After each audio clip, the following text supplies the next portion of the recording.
Hi hello friends, welcome to cooking style channel.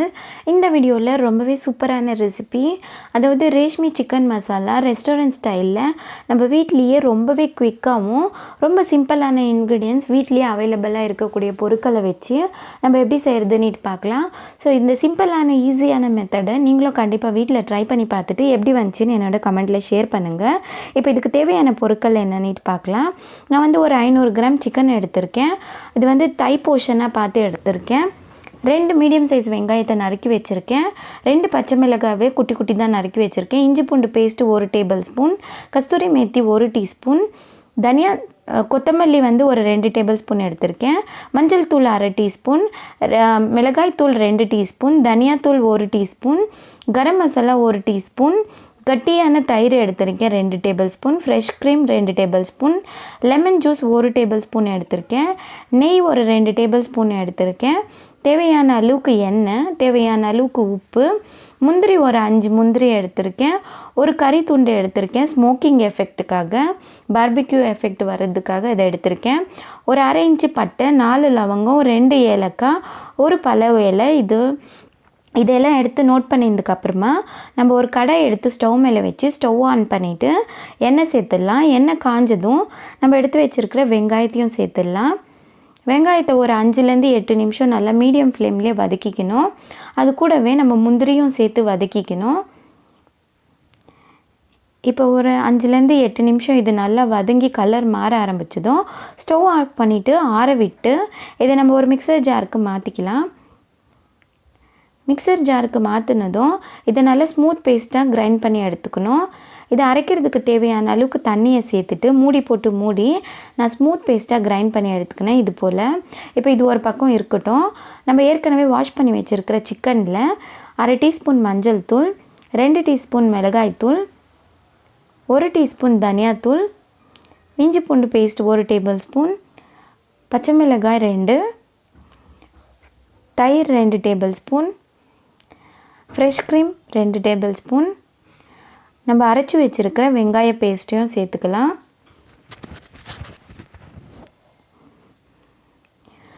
அது கூடவே நம்ம கட் பண்ணி வச்சுருக்கிற கொத்தமல்லியை கொஞ்சமாக சேர்த்துக்கலாம். இப்போ நம்ம தேவையான அளவுக்கு உப்பு சேர்த்துட்டு கடைசியாக இதில் லெமன் ஜூஸை சேர்த்துக்கணும். எல்லாத்தையும் சேர்த்து ஒரு தடவை நல்லா மிக்ஸ் பண்ணி விடணும். நான் வந்து சிக்கனோடைய தொடை பீஸை எடுத்திருக்கேன். நீங்களும் அதே போல் எடுத்திங்கன்னா நல்லாயிருக்கும். இப்போ ஒரு கப்பு வச்சு நம்ம ஏற்கனவே எடுத்து வச்சுருக்க கறி துண்டை ஸ்டவ் மேலே வச்சு அதை ஹீட் பண்ணிவிட்டு அது ஸ்மோக்கிங் வந்த உடனே அதில் 1 டீஸ்பூன் நெய் சேர்த்து நம்ம இதை ஊற வச்சிடணும். மினிமம் 1/2 ஹவராவது ஊற வைக்கணும். இப்போ இன்னொரு பக்கம் ஒரு கடாய் எடுத்து நம்ம எடுத்து வச்சுருந்த மீதம் இருக்கிற நெய்யை சேர்த்து அது கூடவே எண்ணெயும் சேர்த்து காய வைக்கணும். இது காஞ்சதும் நம்ம எடுத்து வச்சுருக்கிற பட்டை, லவங்கம், ஏலக்காய், அது கூடவே பலவு இலை, இது எல்லாத்தையும் சேர்த்து மிக்ஸ் பண்ணணும். இது போல் நல்லா வதக்கினதும் நம்ம ஊற வச்சுருக்கிற சிக்கனை சேர்த்துக்கலாம். 1/2 ஹவர் நான் ஊற வச்சுருந்தேன். இதை மினிமம் 1/2 ஹவர் ஊற வைக்கணும். உங்களுக்கு டைம் இருந்தால் நீங்கள் 1 ஹவர் கூட ஊற வைக்கலாம். இது எந்த அளவுக்கு மசாலாவோட ஊறுதோ அந்தளவுக்கு கிரேவியோட டேஸ்ட்டு ரொம்பவே நல்லாயிருக்கும். இப்போ இதெல்லாம் கம்ப்ளீட்டாக சேர்த்ததுக்கப்புறமா இதை நம்ம மிக்ஸ் பண்ணி விடலாம்.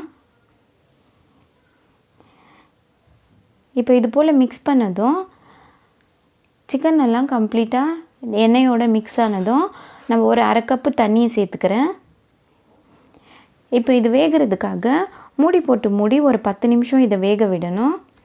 இது 10 நிமிஷம் நல்லா கொதிக்க ஆரம்பித்ததும் இப்போ நம்ம ஓப்பன் பண்ணிவிட்டு இதை ஒரு தடவை மிக்ஸ் பண்ணி விட்டுடலாம். இப்போ இது மிக்ஸ் ஆனதும் நம்ம எடுத்து வச்சுருக்கிற கரம் மசாலாவை சேர்த்துடலாம். 1 டீஸ்பூன் கரம் மசாலா, 1 டீஸ்பூன் கஸ்தூரி மேத்தி, இது ரெண்டுத்தையும் சேர்த்து மிக்ஸ் பண்ணிவிட்டு தேவையான அளவுக்கு உப்பை சேர்த்துடலாம். சேர்த்து இதை கம்ப்ளீட்டாக மிக்ஸ் பண்ணி விடணும். இந்த ஸ்டேஜில் கரம் மசாலா, கஸ்தூரி மேத்தி சேர்க்குறதுனால இதோடைய டேஸ்ட்டும் ஃப்ளேவரும் ரொம்பவே நல்லாயிருக்கும். இப்போ கடைசியாக கொத்தமல்லியை தூவி விட்டு மூடி போட்டு மூடி ஒரு 15 நிமிஷம் இதை நம்ம வேக விடணும். அப்போ தான் இதோடைய கிரேவி நல்லா திக் கன்சிஸ்டன்சிக்கு வரும். இது இந்த அளவுக்கு வந்திருக்கு. இதை ஒரு தடவை நல்லா மிக்ஸ் பண்ணி விடலாம். இப்போ உப்பு காரம் எல்லாம் கரெக்டாக இருந்ததும் நம்ம மூடி போட்டு மூடி ஒரு 5 நிமிஷம் இதை விட்டு அடுத்து நம்ம இதை சர்விங்காக எடுத்துக்க வேண்டியது தான். இதை பாருங்கள், நம்மளுடைய சூப்பரான ரேஷ்மி சிக்கன் மசாலா ரெடி ஆகிடுச்சு. பார்க்குறதுக்கே ரொம்ப நல்லா வந்திருக்கு. இதோடைய டேஸ்ட்டும் அந்தளவுக்கு நல்லாயிருக்கும். இதோடைய இன்க்ரீடியன்ஸும் ரொம்பவே சிம்பிளான இன்க்ரீடியன்ஸ். செய்யக்கூடிய மெத்தடும் ரொம்பவே குயிக்காக அண்ட் ஈஸியாக செய்யலாம். இப்போ நான் இதை சர்விங்காக எடுத்துட்டேன். இதை நீங்கள் சப்பாத்தி, ரோட்டி, பரோட்டா கூட சாப்பிட்றதுக்கும் ரொம்பவே நல்ல டேஸ்ட் கொடுக்கும். ரெஸ்டாரண்ட் ஸ்டைல்லே இதோடைய டேஸ்ட் கிடைக்கும். ஸோ கண்டிப்பாக நீங்களும் வீட்டில் ட்ரை பண்ணி பாருங்கள். ட்ரை பண்ணி பார்த்துட்டு உங்களுக்கு இந்த ரெசிபி எப்படி வந்துச்சுன்னுட்டு என்னோடய கமெண்ட்டில் ஷேர் பண்ணுங்கள். இந்த வீடியோ உங்களுக்கு யூஸ்ஃபுல்லாக இருக்கும்னுட்டு நினைக்கிறேன். என்னோடய வீடியோ பிடிச்சிருந்தா என்னோடய வீடியோவை லைக் பண்ணுங்கள். உங்களுடைய ஃபேமிலி அண்ட் ஃப்ரெண்ட்ஸோடு ஷேர் பண்ணுங்கள். நீங்கள் இன்னும் என்னோடய சேனலை சப்ஸ்கிரைப் பண்ணலைன்னா சப்ஸ்கிரைப் பண்ணிவிட்டு பக்கத்தில் இருக்கிற பெல் சிம்பலையும் ப்ரெஸ் பண்ணிவிடுங்க. தேங்க்யூ ஸோ மச் ஃபார் வாட்சிங்.